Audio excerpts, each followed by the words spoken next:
দেখো, তোমার জন্য দুইটা চয়েস আছে। প্রথম চয়েস, এই ভিডিওটা দেখা বন্ধ করে দাও আর আলতু ফালতু ভিডিও দেখা শুরু করো। ওয়েব সিরিজ আর মুভি দেখা শুরু করো। ফেসবুক ইনস্টাগ্রামে বন্ধু বান্ধবের সাথে চিল মাস্তি আড্ডা দেওয়া শুরু করো।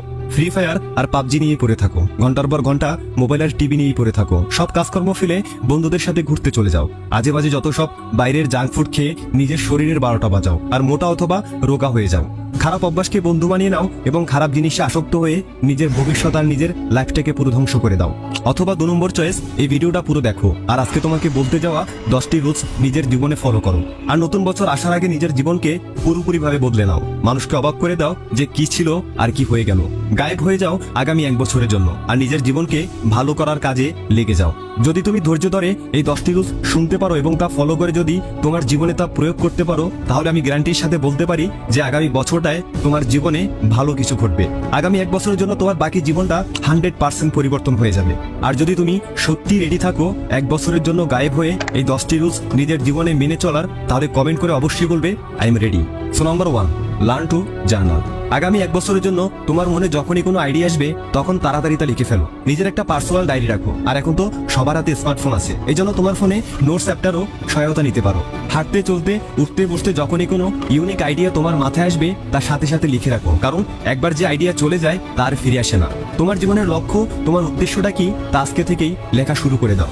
সামনের 1 দিনে, 1 মাসে, 1 বছরে তুমি কোথায় পৌঁছাতে চাও এই সব কিছু লিখে ফেলো, কারণ লেখার মধ্যে অনেক পাওয়ার থাকে বন্ধুরা। আর পরবর্তীতে এই লেখাটা তোমাকে তোমার গোল আর স্বপ্নের কথা মনে করিয়ে দেবে। হয়তো আজ এই ছোট্ট কলম আর কাগজটা তোমার স্বপ্নকে বাস্তবে রূপান্তর করতে পারে। Number 2, talk less and listen more. তুমি কি জানো সৃষ্টিকর্তা আমাদেরকে 2 কান এবং মুখ কেন দিয়েছেন? এর কারণ শুধুমাত্র যাতে আমরা বেশি শুনি আর কম কথা বলি সেজন্য। যে বেশি কথা বলে তাকে সবসময় বোকা বলা হয়, আর যে কম কথা বলে তাকে সবসময় ইন্টেলিজেন্টের তালিকায় গণনা করা হয়। তুমি হয়তো দেখেছো যারা অনেক বড় বড় বিজনেসম্যান, প্রধানমন্ত্রী, রাষ্ট্রপতি অথবা উচ্চ কোনো পদে আছেন, যখনই এইসব লোকের কোনো ইন্টারভিউ নেওয়া হয় তখন ওনারা মনোযোগ দিয়ে সামনের জনের কথা শোনেন যে লোকটি আসলে কি বলতে চাচ্ছে। আর যখন ওনাদের বলার সময় আসে তখন ধীরে ধীরে ওনারা নিজের কথাগুলো এক্সপ্রেস করেন। এ থেকে বোঝা যায় যে ওনারা কতটা বুদ্ধিমান আর কতটা আউটস্ট্যান্ডিং পারফর্মার। তো আগামী 1 বছরের জন্য ওনাদের মতো সবসময় বলো কম এবং শোনো বেশি। আর এটাই হলো ইন্টেলিজেন্টের মোস্ট ইম্পর্টেন্ট একটা habits. Number 3, understand your self. 2 মিনিটের জন্য ভিডিওটি বন্ধ করো আর নিজেকে একটু কল্পনা করো এই পৃথিবীতে তোমার ভ্যালু কি, তোমার ফ্রেন্ড সার্কেলের মধ্যে তোমার ভ্যালু কি। যদি তোমার ফ্রেন্ড তোমাকে রেসপেক্ট না করে, তোমার এলাকায়, তোমার গ্রামে যদি তোমার ভ্যালু না থাকে, তাহলে বন্ধু এখন পর্যন্ত তুমি কি করছো? আসলে এই পৃথিবীতে যতক্ষণ না তুমি ভালো কিছু করে দেখাতে পারবে, যতক্ষণ না পর্যন্ত নিজের যোগ্যতা, নিজের অর্জন দিয়ে অন্যের দৃষ্টি আকর্ষণ করতে না পারবে, ততক্ষণ পর্যন্ত কেউ তোমাকে মূল্য দেবে না, কেউ তোমার ভ্যালু দেবে না। আজ ভালো একটা কিছু করে দেখাও, পরে দেখবে যে বন্ধুটা তোমাকে দেখলে অ্যাভয়েড করতো, যে মানুষটা তোমাকে অবহেলা করতো, তুমি না দেখলেও সে দূর থেকে ডাক দিয়ে তোমাকে বলবে বন্ধু কেমন আছিস, ভাই একটা চা খান। আর এটাই হলো এই পৃথিবীর বাস্তবতা। সো নিজের ভ্যালু বানানোর জন্য নিজের প্রতি আগামী 1টা বছর ফোকাস দাও। আগামী 1 বছরের জন্য গায়েব হয়ে সবার থেকে আলাদা হয়ে যাও, নিজের লক্ষ্যের পেছনে ছুটতে থাকো আর আজ থেকে নিজের স্ট্যাটাস নিজেই তৈরি করার কাজে লেগে যাও। Number 4, keep smiling.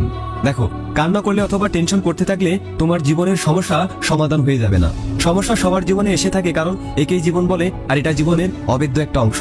Tension, depression এসব মানুষের জীবনে থাকবেই। বাট আমাকে একটা কথা বলো তো, ধরো 1 বছর আগে তুমি যে বিষয়টা নিয়ে খুবই উদ্বিগ্ন ছিলে, হতাশ ছিলে, আজও কি তুমি সেই জিনিসটা নিয়ে টেনশন করো, হতাশায় ভুগো? না, হয়তো এখন কোনো নতুন টেনশন নিয়ে পড়ে আছো, নতুন কোনো কিছু নিয়ে ভাবছো। সো মানুষের জীবনটা এমনই, কোনো টেনশন আসলেই চিরস্থায়ী নয়। এজন্য সবসময় হাসি খুশি থাকো, পজিটিভ থাকো। হতে পারে তোমার হাসি খুশি থাকাতে কোনো দুঃখী মানুষের খুশি থাকার ইচ্ছা জাগে। এজন্য সবসময় হাসি খুশি থাকো আর নিজেকেও ভালো রাখো। Number 5, stay around positive people. এই পয়েন্টটা তোমাদের সাথে আগেও শেয়ার করেছিলাম, অত্যন্ত গুরুত্বপূর্ণ একটা পয়েন্ট, তাই আবারও তোমাকে মনে করিয়ে দিচ্ছি। জিম রোহন একজন বিখ্যাত মার্কেটিং লেখক এবং সফল উদ্যোক্তা। তিনি বলেন, you are the average of the 5 people you spend the most time with. অর্থাৎ তোমার জীবন তাদের মতো হবে যাদের সাথে বেশি সময় থাকো। আর এ থেকে বোঝা যায় যে তোমার জীবন কেমন হবে, তুমি কি চিন্তা করো আর তোমার ভবিষ্যৎ কেমন হতে পারে।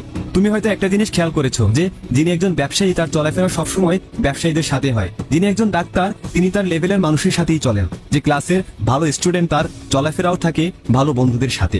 অর্থাৎ জীবনে চলার পথে তোমার ফ্রেন্ড সার্কেলের আচার, ব্যবহার, চলাফেরা এসব গুরুত্বপূর্ণ ভূমিকা রাখে। তুমি যে সকল মানুষের সাথে মিশবে ধীরে ধীরে তোমার মাইন্ডসেটটাও ঠিক তাদের মতো হয়ে যাবে, আর এটাই প্রকৃতির নিয়ম। এজন্য 2 মিনিটের জন্য ভিডিওটি থামিয়ে দাও এবং নিজের জীবনের দিকে তাকাও। তুমি কি ওইসব নেগেটিভ মানুষের সাথে থাকো যারা তোমার জীবনের রাস্তাটাকে খারাপ দিকে নিয়ে যাচ্ছে? যদি উত্তরটা হ্যাঁ হয়, তাহলে এখনই তোমার ওইসব ফ্রেন্ড সার্কেল চেঞ্জ করো আর নিজের জীবন নষ্ট হওয়া থেকে বাঁচাও। আর যদি আগামী 1টা বছর এভাবে চলতে পারো, তাহলে তোমার বাকি জীবনটা নিয়ে আর ভাবতে হবে না, কারণ তোমার একটা ভালো অভ্যাস হয়ে যাবে। Number 6, spend money wisely. তুমি হয়তো জানো টাকা কতটা মূল্যবান। অনেক মানুষ টাকা ইনকাম করার জন্য নিজের পুরো জীবন শেষ করে দেয়, আর কিছু মানুষ এমনও হয় যারা কিছু টাকা যখনই পেয়ে যায় তখন তা উড়ানোর জন্য ব্যস্ত হয়ে যায়। এমনও কিছু মানুষ আছে যাদের মাসিক বেতন মাত্র 10,000 পায়, আর খাবার খেতে যায় 5 স্টার হোটেলে। যা ইনকাম করে তার থেকে বেশি শৌখিনতা দেখাতে চায়। তাহলে এসব মানুষ ধনী অত দূরের কথা, বড়লোক হওয়ার ছায়াতেও জায়গা পাবে না, কারণ তাদের চিন্তা ভাবনা গরিব। তাই প্রয়োজন ছাড়া টাকা পয়সা খরচ করো না। ফালতু কাজে যে টাকাটা তুমি খরচ করবে, ওই টাকাটা জমালে 1 বছর পর দেখবে তোমার অনেকগুলো টাকা জমে গিয়েছে, আর যা দিয়ে তুমি কোনো উদ্যোগ নিতে পারবে। শোনো, ধনী হওয়ার জন্য সহজ উপায় হলো আর্ন, সেভ অ্যান্ড ইনভেস্ট। যদি তুমি এই 3টা জিনিস শিখে যাও, তাহলে তোমাকে ধনী হওয়া থেকে কেউ আটকাতে পারবে না। So spend your money wisely. Number 7, always keep learning. এখন থেকেই নতুন করে স্কিল শেখা শুরু করে দাও। যদি তুমি এখন থেকেই কোনো একটা কাজের পেছনে লেগে পড়ো, তাহলে আগামী 1 বছরে তুমি ওই কাজের উপর একেবারে মাস্টার হয়ে যাবে। তোমার অনেক দক্ষতা বেড়ে যাবে। এই পৃথিবীতে যত সফল ব্যক্তিরা আছেন তারা কিছু না কিছু অবশ্যই শিখেছিলেন, তাই এখন তাদের কাছ থেকে আমরা এত কিছু শিখতে চাই। ওয়ারেন বাফেটকে জিজ্ঞেস করা হয়েছিল যে আপনার সফলতার পেছনে রহস্য কি। উনি বলেন, books, reading and learning. Business ইনসাইডারের এক হিসেবে দেখা গিয়েছে যে বিল গেটস প্রতি সেকেন্ডে $1,300 বা 1,43,000 টাকা আয় করেন। ভাবা যায়, মাত্র 1 সেকেন্ডে। আর তুমি আর অবাক হবে এটা ভেবে যে হয়তো তোমার মনে হচ্ছে তিনি বিলাসবহুল বাড়িতে সুখে শান্তিতে দিন কাটাচ্ছে। তাহলে তোমাকে বলি, তিনি আজও সপ্তাহে 1টি বই শেষ করেন। ওনার একটি নির্দিষ্ট লক্ষ্য আছে যে প্রতি সপ্তাহে ওনাকে 1টি বই শেষ করতে হবে। বেশিরভাগ সফল মানুষের সফলতার রহস্য শুধুমাত্র বুকস রিডিং আর লার্নিংই হয়। সুতরাং always keep learning. Number 8, wake up early. দেখো, সকালে তাড়াতাড়ি ওঠার মানে এই নয় যে যদি তুমি সকালে তাড়াতাড়ি না ওঠো তাহলে তুমি তোমার জীবনে কখনো সফল হবে না। কিন্তু ভোরে ঘুম থেকে ওঠার মানে তুমি তোমার জীবন সম্পর্কে কতটা সচেতন, আর তোমার লক্ষ্য সম্পর্কে তুমি কতটা সচেতন। যদি তুমি সকালে ঘুমের সাথে লড়াই করতে না পারো, তাহলে তোমার জীবনের পরিস্থিতির সাথে তুমি কিভাবে লড়াই করবে? হয়তো এটা সহজ হবে না তোমার জন্য। প্রথম একটু কষ্ট হবে, বাট কয়েকদিন গেলে তোমার এটা একটা অভ্যাসে পরিণত হয়ে যাবে, তখন আর কষ্ট হবে না। সবসময় একটা কথা মনে রাখবে, যে মানুষ অ্যালার্মের প্রথম রিংয়ে বিছানা ছেড়ে উঠে যায়, ওই মানুষটি জীবনে অনেক আগে এগিয়ে যাবে। So that wake up early in the morning. Number 9, learn to say no. না বলা শিখো। দেখো, সব কথায় না বলা জরুরি নয়। কেউ বললো চল ঘুরে আসি, তখন তুমি সাথে সাথে রাজি হয়ে গেলে। কেউ বললো আমার এই কাজটা একটু করে দে, তো তুমি সাথে সাথে রাজি হয়ে গেলে। বন্ধু, তোমার স্বপ্ন তো জরুরি, তোমার লক্ষ্য তো খুব গুরুত্বপূর্ণ, তাই না? তাই আগামী 1 বছরের জন্য অন্যের কথার সাথে হাতে হ্যাঁ মেলানো বন্ধ করে দাও। 1 বছরে একটা অভ্যাস তৈরি করো। জরুরি কোনো কাজ ছাড়া অন্যের পেছনে নিজের গুরুত্বপূর্ণ সময় নষ্ট করা আজকে থেকেই ছেড়ে দাও। দেখো, আমি এটা বলছি না যে মানুষের কাজ করো না, কিন্তু সবার আগে নিজের কাজ করো। নিজের স্বপ্ন পূরণ করো, পরে মানুষের জন্য কাজ করো। So always learn to say no. Number 10, stay fit and adopt a healthy life. অনেকে হয়তো মনে করে যে শুধু খেতে পারলেই বুঝি আমার শরীর ঠিক থাকবে, আমার স্বাস্থ্য ভালো থাকবে। না বন্ধুরা, সবকিছুর একটা নিয়ম আছে, একটা লিমিট আছে। ভালো খাবার তোমার শরীরে শক্তি যোগায় ঠিকই, বাট আজে বাজে খাবার খেলে উল্টো তোমার শরীরের আরো 12টা বাঁচবে। হয়তো এখন এটা বোঝা যাচ্ছে না, বাট পরে ঠিকই এর একটা খারাপ এফেক্ট তোমার শরীরে পড়বে। তাই জাঙ্ক ফুড আর অতিরিক্ত তেলের খাবার খাওয়া ছেড়ে দাও। এমন খাবার ছেড়ে দাও যা তোমার শরীরকে কোথাও না কোথাও এফেক্ট করছে। নিজেকে মোটা বরবাদ হওয়া থেকে বাঁচাও। জিমে যাও, এক্সারসাইজ করো, যোগা করো, হেলদি খাবার খাও, আর নিজেকে নিজের বেস্ট ভার্সন বানাও।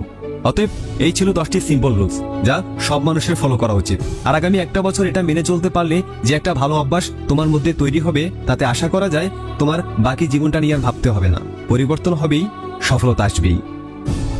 তো বন্ধুরা,